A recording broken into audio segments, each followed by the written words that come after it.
56 y aquí un 57. Teóricamente puede valer a 7, pero yo no estoy seguro. Pruebe con el 7, y si no vale el 7, o pruebe con el 6, y si ve que el número que da aquí es mayor que este, está mal, quiere decir que cabe a 7.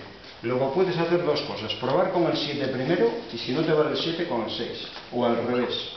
Es más fácil primero probar con el más alto. Yo es que tengo dudas, a lo mejor sí que vale el 7. Prueba con el 7. ¿De acuerdo? El lío que hago aquí que me da 0. Muy bien, espera. 5 por 8, 40. Muy bien.